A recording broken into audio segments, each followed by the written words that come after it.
에스라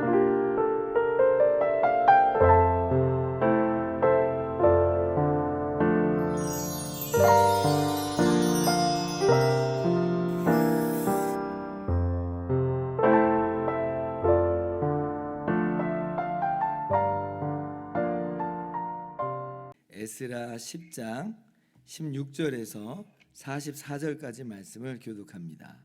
사로잡혔던 자들의 자손이 그대로 한지라. 제사장 에스라가 그 종족을 따라 각각 지명된 족장들 몇 사람을 선임하고 열째 달 초하루에 앉아 그 일을 조사하여 첫째 달 초하루에 이르러 이방 여인을 아내로 맞이한 자의 일 조사하기를 마치니라. 제사장의 무리 중에 이방 여인을 아내로 맞이한 자는 예수와 자손 중 요사닥의 아들과 그의 형제 마아세야와 엘리에셀과 야립과 그달랴라. 그들이 다 손을 잡아 맹세하여 그들의 아내를 내보내기로 하고 또 그 죄로 말미암아 순양 한 마리를 속건제로 드렸으며 또 인멜 자손 중에서는 하나니와 스바다요 하림 자손 중에서는 마아세야와 엘리야와 스마야와 여이엘과 우시아요 바술 자손 중에서는 엘료에네와 마아세야와 이스마엘과 느다넬과 요사밧과 엘라사였더라. 레위 사람 중에서는 요사박과 시므이와 글라야와 하는 글리다와 부다히야와 유다와 엘리에셀이었더라. 노래하는 자 중에서는 엘리야십이요 문지기 중에서는 살룸과 델렘과 우리였더라. 이스라엘 중에서는 바로스 자손 중에서는 라마와 이시아와 말기야와 미야민과 엘르이살과 말기야와 분하야와 엘람 자손 중에서는 마따냐와 스가랴와 여히엘과 압디와 여레못과 엘리야요. 사뚜 자손 중에서는 엘요에네와 엘리야십과 마따냐와 여레목과 사박과 아시사요. 베베 자손 중에서는 여호하난과 하나냐와 삽베와 아들레요. 바니 자손 중에서는 무술람과 말룩과 아다야와 야숲과 수알과 여레못이요. 바합 모한 자손 중에서는 안나와 글랄과 분하야와 마아세야와 마따냐와 부살렐과 빈누이와 문하세요. 하림 자손 중에서는 엘리에셀과 이시야와 말기야와 스마야와 시몬과 베냐민과 말룩과 스마랴요. 하숨 자손 중에서는 마뜨네와 마따닥과 사박과 엘리벨렉과 여레메와 문하세와 시므이요. 바니 자손 중에서는 마아데와 아므람과 우엘과 분하야와 베드야와 글루히와 와냐와 무레못과 에리아십과 마따냐와 마뜨네와 야이수와 바니와 빈누이와 시므이와 셀레마와 나단과 아다야와 막나드베와 사세와 사레와 아사렐과 셀레마와 스마랴와 살룸과 아마랴와 요셉이요.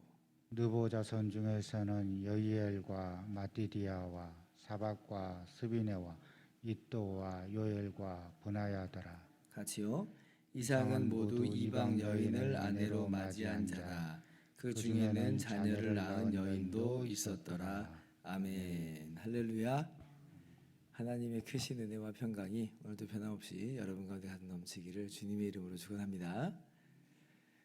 오늘 본문 말씀은 이방 여인을 아내로 맞이한 사람들의 명단입니다. 9월 20일 날 이스라엘 자손들이 함께 모여서 이제 애통회하고 또 이제 내보내기로 결의를 하죠. 그리고 10월 1일에 조사하기를 시작하여서 그 다음에 1월 1일까지 이렇게 조사를 마친 거예요. 그러니까 석 달 정도 조사 기간이 있었던 것으로 알 수가 있죠. 그래서 이제 그 명단이 쭉 기록되어 있는데 오늘 이 명단의 개수를 해보면 대략 한 113명 정도, 113가정으로 그렇게 집계가 됩니다. 통계는 이제 어떻게 해석하느냐에 따라서 그 의미를 다각도로 살펴볼 수가 있는데요. 먼저 이 113명의 이 명단 중에서 제사장의 비율이 얼마냐는 걸 좀 보면 대략 한 15% 정도 되는 것을 우리가 계산을 해보면 이제 알 수가 있어요. 그러니까 15%다라고 할 때 이게 1차 귀환자 2장에 보면 에스라 2장에 보면 1차 포로 귀환자 명단이 나오잖아요. 제사장들의 비중이 컸습니다. 대략 한 10% 정도 되는 그 숫자가 이 제사장이었어요. 근데 자 보세요. 지금 이방 여인을 아내로 맞이한 사람의 비율 중에서는 15%잖아요. 그러면 다른 사람들보다 제사장들이 더 앞서서 지금 이런 일을 행했다라고 하는 것을 짐작해서 우리가 알 수가 있죠. 그러니까 지금 지도층들, 종교 지도자들이 이런 일에 지금 으뜸이 됐다, 이런 일에 지금 앞장을 섰다라고 지금 우리가 말씀에서 봤는데, 과연 명단을 보니까 15%나 되는, 원래는 한 10% 정도밖에 비율이 안 되는 제사장이 이 죄악에 있어서는 오히려 15%로 상승한다는 걸 볼 때, 지도자들이, 종교 지도자들이 정말 좋은 쪽으로 모범을 보여야 되는데 오히려 나쁜 쪽으로 지금 이렇게 나쁜 본보기를 지금 보여줬구나라고 하는 것을 우리가 알 수가 있습니다. 자, 그리고 이제 두 번째로 이 113명의 사람들이 또 어떤 사람들인가 좀 궁금해요. 이제 무슨 이야기냐면 지금 이방 여인과의 결혼 문제가 굉장히 이슈가 됐고, 이 종교적 혼합 문제가 크게 문제가 됐는데, 거기에 비해서는 정말 많은 사람이 그렇다고 했는데 113명이라고 하는 숫자는 우리 생각보다는 그렇게 많지는 않아요. 그죠? 지금 이 포로들의 지금 전체 숫자가, 포로에서 돌아온 사람들의 전체 숫자가 뭐 얼마 정도가 되는지 우리가 잘 모릅니다만은 그래도 뭐 못해도 한 뭐 10만 명 정도 이제 되지 않았을까요? 이제 포로에서 돌아온 사람들의 그 숫자가 많이, 그래도 좀 시간이 80년이 지났으니까 1차 포로 귀환자들의 숫자가 좀 많이 늘었다 생각하면 한 뭐 10만 명, 아니 뭐 못해도 한 5만 명이라고 따져 봅시다. 그러면 지금 이 비율이 1%가 안 된다는 거예요. 1%가 안 돼요. 0.5%. 10만 명이라고 하면 뭐 0.1% 정도 되는, 어떻게 보면 참 소수라고 보여지는데, 이 정도 숫자 때문에, 이 정도 규모 때문에 그렇게 가슴 아파했는가. 물론 이제 방죽도, 뚝방도 구멍 하나가 딱 뚫어지는 순간 걷잡을 수 없이 이제 무너져 버리니까 그래서 그런 걸 수 있지만, 한편으로는 상대적으로 우리가 생각하는 것보다는 좀 숫자가 별로 없는 건 사실이에요.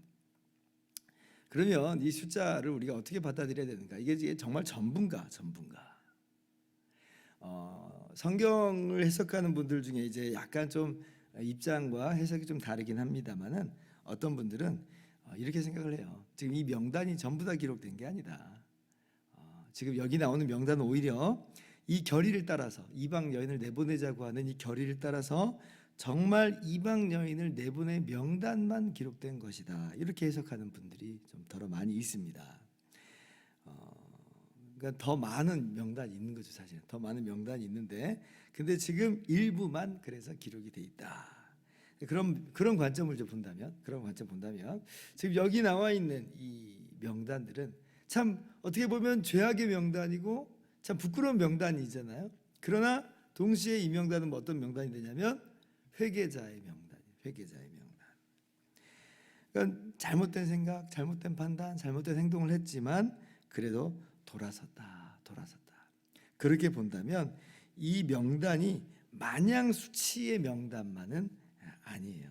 오히려 우리가 이 명단을 보면서 등을 토닥여 줘야 되는, 잘했다, 뭐 처음부터 잘했다 이런 건 아니고, 지금이라도 이렇게 한 것을 보니 참 너무 잘했다라고 등을 토닥여 줘야 되는 그런 격려자의 명단이죠.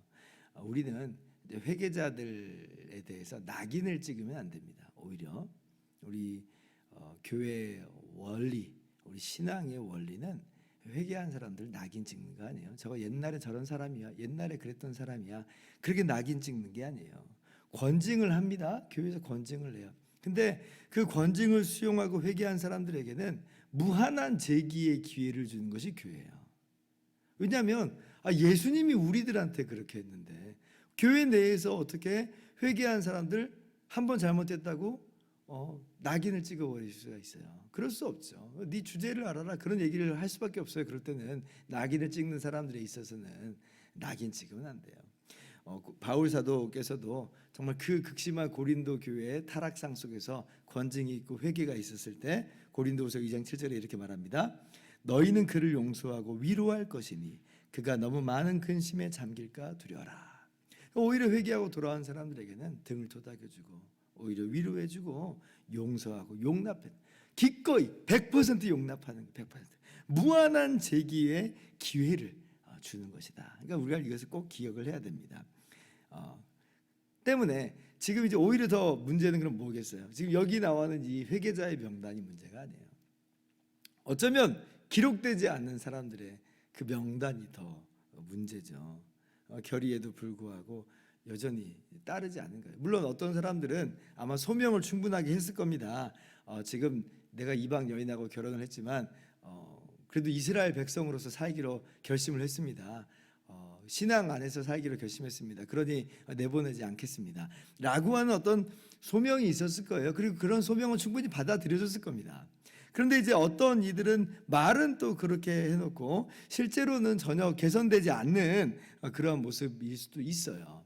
그런 예를 어디서 볼 수 있냐면 느헤미야 시대 때 이제 나중에 이제 13년에서 25년 뒤의 이야기잖아요. 근데 이제 느헤미야 시대 때 여전히 이방 여인과 결혼한 사람이 나와요. 아스돗, 모압, 암몬 사람과 결혼을 했어요.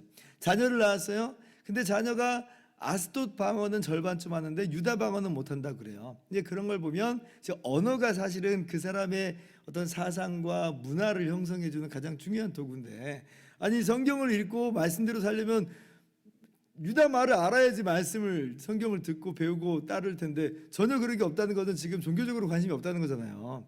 근데 그런 것들이 느헤미야 시대 때도 여전히 자행되는 것을 볼 때에 근절되지 않았다는 걸 볼 수가 있는 거예요. 근절되지 않은 거예요.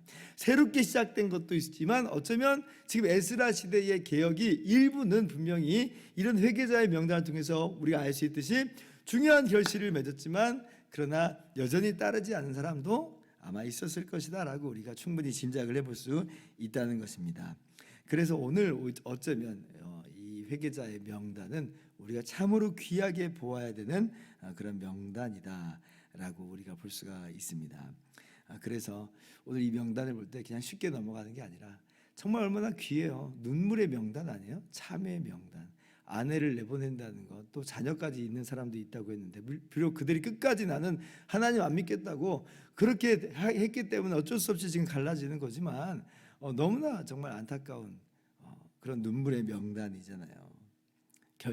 결단의 명단이고 다짐의 명단이다. 그래서 우리의 삶 가운데서도 이러한 우리가 실제로 지금 이걸 가지고 결혼을 두고 적용을 하자는 얘기 절대 아닙니다. 우리의 삶 속에서도 이러한 삶의 명단이 좀 필요하지 않을까 이렇게 한번 생각을 해봅니다. 우리의 많은 삶의 모습들이 있잖아요. 이런 일 저런 일 그런 일 우리가 하나님 뜻대로 살아가는 많은 일들이 있지만 때로는 하나님의 뜻대로 살지 못하고 타협하고 변질된 모습들이 있잖아요. 그 변질된 모습을 돌이켰다라고 하는 그런 명단이 필요하다는 것이죠. 그러한 명단을 작성해 나가는 저와 여러분들 되기를 주님의 이름으로 축원합니다. 기도하겠습니다.